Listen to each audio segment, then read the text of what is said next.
Okay, so self-defense versus martial arts, which is better? Let's be specific. Self-defense training versus martial art training, or self-defense technique versus martial art technique? Now you're probably thinking, what's the big deal? Aren't they exactly the same? Well, no, they're not. Martial arts and self-defense training is completely different. Let me give you an example. So, George, let me borrow you quickly. Self-defense, the way that I look at it, is where you're fighting from the back foot. Can you turn around for me? This is self-defense. George is at a cash point, he's drawing money out. I want to rob him, okay? So he's unaware, he's got poor situational awareness, doesn't know what's going on. Actually, George, your situational awareness is pretty good, actually, isn't it? I hope so. He's standing there with his back towards Should be me. by now. That's a bit of a worry. The point is, yeah, exactly, hanging around with me, right?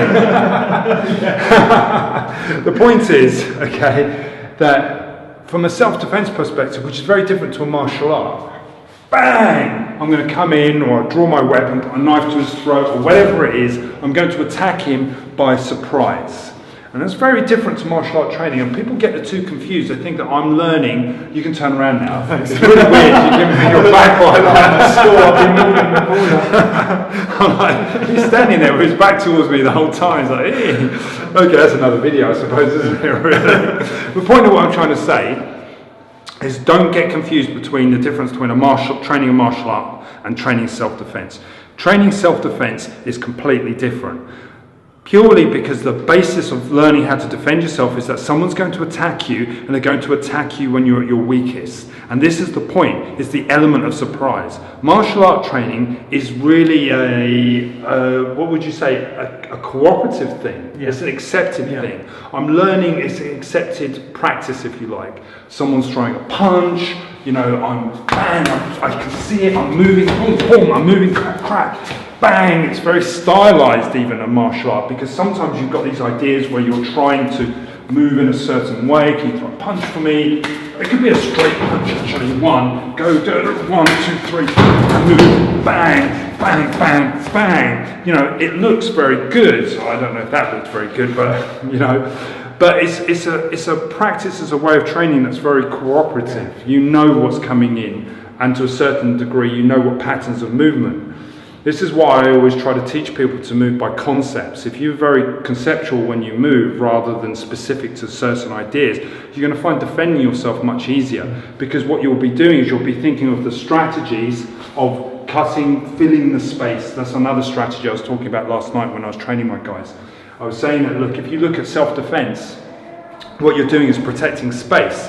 And you can look at that space as personal space. This is the space here. Rather than protecting my body, what I'm trying to do is protect that space. Now, if you look at it like that, essentially, if I get my hands in that area, in that space, what I'm doing is I'm protecting myself, okay? So that is another way of actually looking at it, but I'm straying from the point.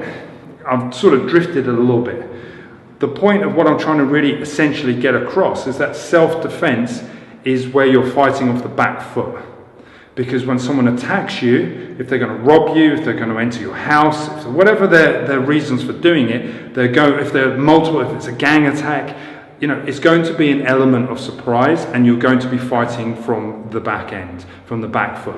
So classic ways of learning how to defend yourself, I mean, that's probably the best way of describing it, is which is what most self-defense experts will tell you, don't get in that situation in the first place, situational awareness, you know, don't walk down that dark alley, you know, don't turn your back, don't look at your mobile phone, you know, keep your headphones out, you know, all these classic things. But let's talk about the realities of it. Well, there's only so much you can do. If I'm facing this way and I suddenly get punched, there's only two things that are going to happen. The first thing is I'm going to fall to the floor. They're going to rob me, take my belongings and run. The second thing is I'm going to fall to the floor. Either way. Because the problem is I didn't see it in the first place. So if I can survive the first element of the attack, the surprise aspect, then what I want to do is fight back. And fight back usually from a dazed state. Okay. Yeah. Now, this is the point where I'm trying to get, because a lot of people probably would have switched off by now. If someone attacks you for real, you don't see it. Yeah. So if you don't see it, you're likely to get hit. There's no ninja skills when you're learning to defend yourself. So what you're trying to do and what I'm trying to get across is that when you're defending yourself, whatever your actions are from here are going to count. So if he catches me offside, for me to recover and get my hands up or move and rise and go in and cover that space and fight back and try to smother that space, it's really crucial to understanding the difference between training a martial art and self-defense. And the thing is, a martial art looks nice, self-defense doesn't. And that's the most important thing. You know, I'm not concerned about what I look like when I'm defending myself in the street. I don't want to go out and do nice tans. I teach Wing Chun, right? So I don't want to do nice tans and bongs and those guys who look like Yip Man in the film, right? What I want to do is just be effective, deal with the fight, stop the guy from punching me in the face, and if necessary, do what I have to do to get home safely to my own family. It's not about looking good at the end of the day, it's about defending yourself safely. But the point of really what I'm trying to get across is there's a difference between training a self-defense and training a martial arts style. And you can do two. I do believe that. You can be a martial artist and have a self-defense mindset. But at the end of the day, you've got to wear two hats. And that's what you've got to think about. You go from wearing a hat of being a martial art instructor where you're trying to teach people nice pretty techniques, 1, 2, or nice pretty techniques, 1, 2, 3, 4, 5. And then you go to that being very practical, which is, you know, I'm standing at a cue, someone's decided they don't like me, to punch me in the side of the head, boom, boom. And did you see that? I mean, he actually hit me. But apart from that, but did you see my reaction? Yeah. Because what I did is I naturally, when I hit you, and I'm talking to camera, right? This isn't set, we're just playing at this. But the point is I lashed out, which was quite good, bang, and then from there, you know, you might have been throwing another punch teeing off for me, okay? So this is why I'll be naturally covering up and going in and trying to move the space. So, you know, there is a difference in attitude, but real fighting is not clean, it's not pretty, it's chaotic, it's ugly, you're not going to look good, and if you're obsessed and self-obsessed with looking good, then you're going to get hurt in a real fight, right?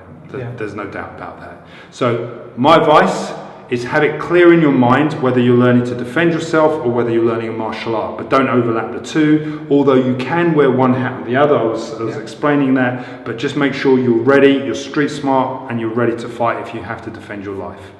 Thanks for watching.